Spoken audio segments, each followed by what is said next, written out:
Good morning बच्चों। आज हम चैप्टर सेकेंड क्लास 12 का चैप्टर सेकेंड स्थिर वैद्युत विभव तथा धारिता का अध्ययन करेंगे।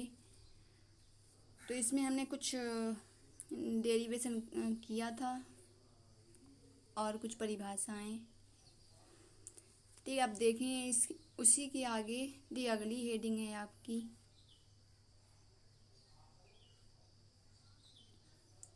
अगली हेडिंग है चालक। चालक क्या है? चालक क्या है? चालक वे पदार्थ जिनमें बाह्य वैद्युत क्षेत्र लगाने पर बहुत अधिक आवेश वाहक गतिमान हो जाते हैं, चालक कहलाते हैं। एक उदाहरण में आएंगे लोहा, तांबा, एल्युमिनियम, चांदी, पारा आदि। फिर इसके बाद विद्युत रोधी क्या है? ठीक, तो विद्युत रोधी क्या है? वे पदार्थ जिनमें धारा का प्रवाह संभव नहीं होता है, अचालक अथवा विद्युत रोधी कहलाते हैं। ठीक, विद्युत रोधी को अचालक कहते हैं। ठीक, क्या कह रहे हैं? वे पदार्थ जिनमें धारा का प्रवाह संभव नहीं होता है। ठीक, उदाहरण देखें क्या है? रबड़, कांच, अभ्रक, शुष्क वायु आदि। फिर इसके बाद देखें अगली परिभाषा क्या है? वैद्युत धारिता की परिभाषा। तो बताएंगे इसको। तो क्या? किसी चालक की वैद्युत धारिता, किसी चालक की वैद्युत धारिता कैपिटल सी, चालक को दिए गए आवेश स्मॉल क्यू तथा चालक के विभव में होने वाली वृद्धि कैपिटल वी के अनुपात को कहते हैं।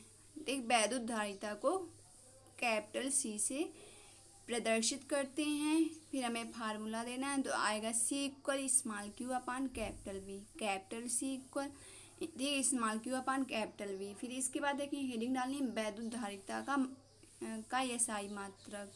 तो सूत्र से निकालेंगे तो capital C equal small Q upon capital V से देखिए स्मॉल क्यू आवेश।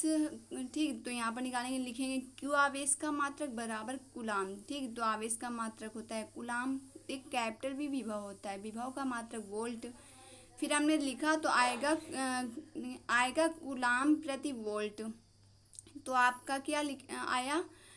वैद्युत धारिता का एसआई मात्रक कुलाम प्रति वोल्ट तथा अन्य मात्रक आएगा फैरड।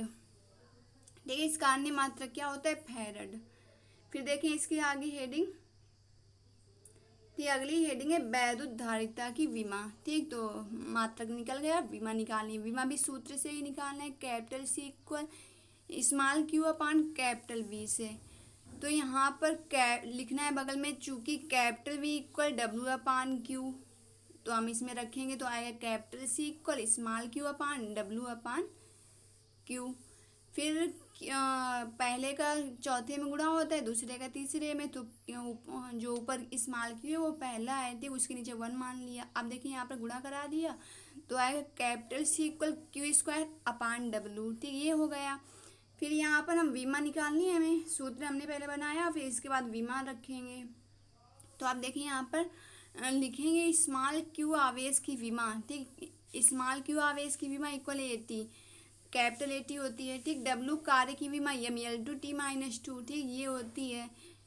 तो इसको हम इसमें रखेंगे। ठीक, तो आप क्या आएगा? कैपिटल सी इक्वल ठीक 80 का होल स्क्वायर हो जाएगा, फिर अपान m/L/T-2। फिर सी इक्वल अब हल करेंगे तो आएगा क्या? खोलेंगे तो आएगा ए स्क्वायर टी स्क्वायर। ठीक, ब्रैकेट खोलेंगे तो बचेगा ए स्क्वायर टी स्क्वायर, फिर अपान में m/L स्क्वायर T-2। ठीक, अब इसको हल करेंगे तो जो हर में दी हुई हैं, ठीक, तो अब इसको हमें क्या करना है? हर वाली संख्या ठीक अंश में लाना। जब अंश में लाएंगे तो जो इंटू में आएगा और जो प्लस वाली घात है वो माइनस में, और जो माइनस वाली घात है वो प्लस में बदल जाएगी। ठीक, तो देखिए हमने क्या किया? ए स्क्वायर लिखा, टी स्क्वायर लिखा, फिर इंटू किया। ठीक, अब यम ऊपर जाएगा, यम में 1 छिपा है, प्लस का 1 है, तो यम की पावर जब ऊपर जाएगा तो माइनस में चेंज होगा, तो यम की पावर -1 आया। फिर यल की पावर 2 है, यल की पावर 2 जब ऊपर जाएगा तो आएगा यल की पावर -2। टी की पावर -2 है, ये जब ऊपर जाएगा तो हो जाएगा टी स्क्वायर। ठीक, ये हो गया। अब देखिए क्या करना है। ठीक, अब क्या करना है, अब इसको हल करना है।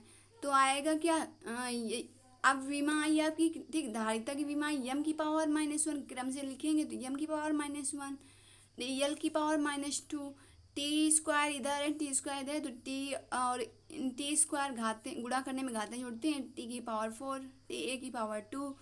तो विमा निकली यम की पावर -1, यल की पावर -2, टी की पावर 4, ए की पावर 2। तो ये हो गया। अब इसके बाद संधारित्र। संधारित्र क्या है? संधारित्र एक ऐसा समायोजन है जिसमें किसी चालक के आकार में परिवर्तन किए बिना उस पर आवेश की पर्याप्त मात्रा संचित की जा सकती है।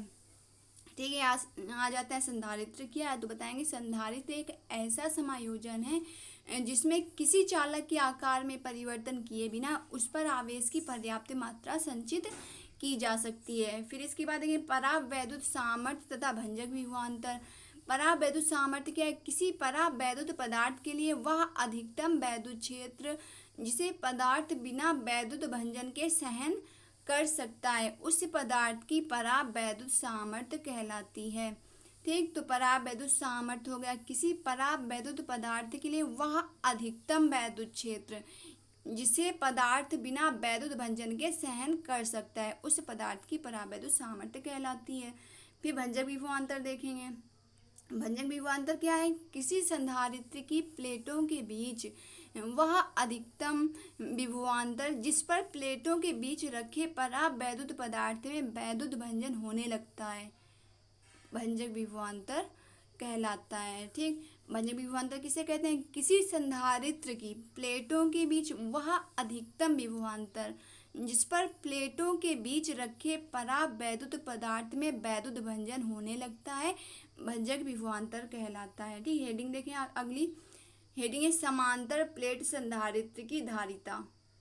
ठीक, तो हमने देखो ये चित्र बनाया है। ठीक, तो आपको चित्र बनाना है। देखिए इसमें दो प्लेटें, धातु की दो प्लेटें दी हुई हैं। देख, जो कि लंबवत हैं और क्या है, लंब है और समांतर हैं। ठीक, तो एक पर ठीक एक प्लेट का नाम यक्स दिया है और दूसरी प्लेट का नाम वाई दिया है। ठीक, और यहाँ पर जो यक्स प्लेट में धन आवेश है और वाई प्लेट पे माइनस का आवेश है। फिर इसमें देखें जो डी है, डी क्या है? यक्स और यक्स प्लेट और वाई प्लेट के बीच की दूरी डी है, स्मॉल डी। फिर देखें जो वाई है, वाई पृथ्वी से जुड़ा हुआ है। ठीक, अब इसमें देखें क्या हम लिखेंगे। ठीक, क्या लिखेंगे?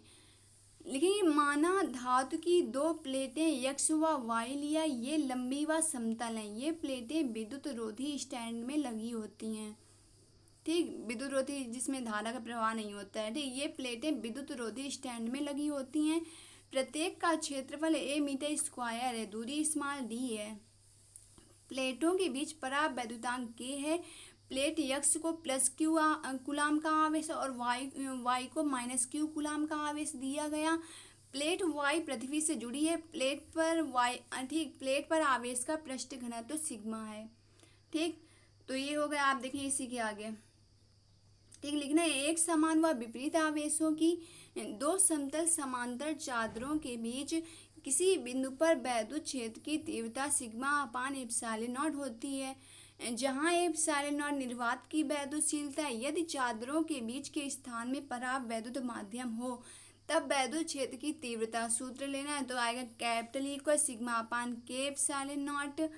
फिर देखें आगे क्या लिखेंगे, जहाँ के परावैद्युतांक है, प्रत्येक प्लेट पर आवेश स्मॉल q है तथा प्लेट का क्षेत्रफल कैपिटल ए अतः। ठीक, तो यहाँ पर आवेश का पृष्ठ घनत्व तो सिग्मा है। सिग्मा इक्वल सूत्र होता है स्मॉल q अपान कैपिटल ए।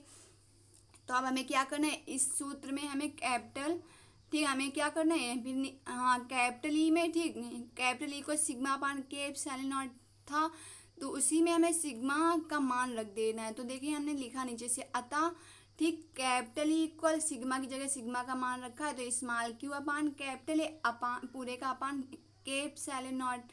ठीक, आप हल करेंगे तो पहले का चौथे में गुणा, दूसरे का तीसरे में, तो आएगा कैपिटल ई इक्वल ठीक small q upon K epsilon not. ठीक, पहला कौन है? स्मॉल q है।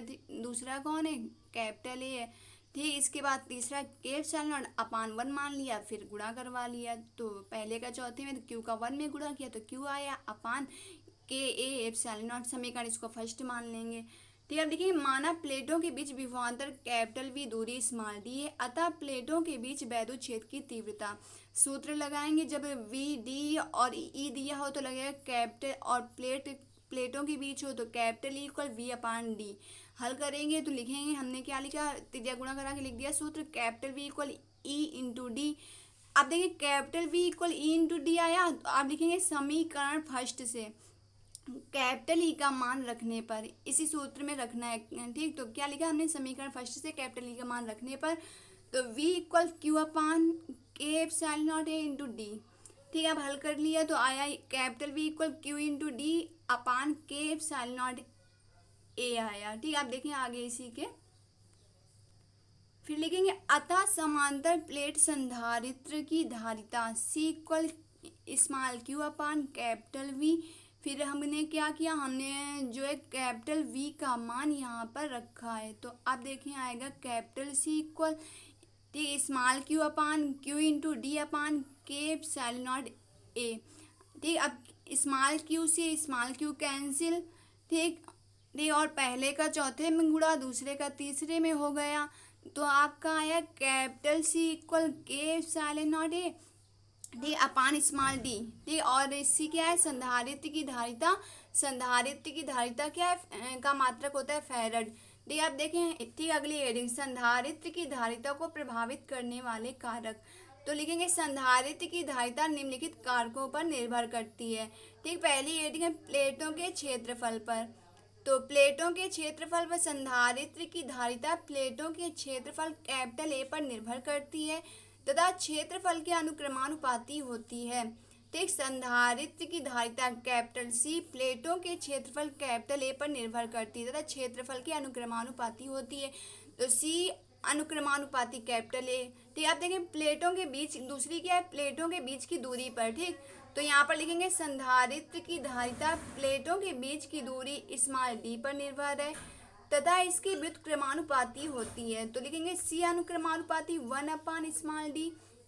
फिर तीसरी हेडिंग है प्लेटों के बीच के माध्यम पर, तो लिखेंगे संधारित्र की धारिता दोनों प्लेटों के बीच स्थित माध्यम पर निर्भर करती है तथा परावैद्युत माध्यम होने पर बढ़ जाती है।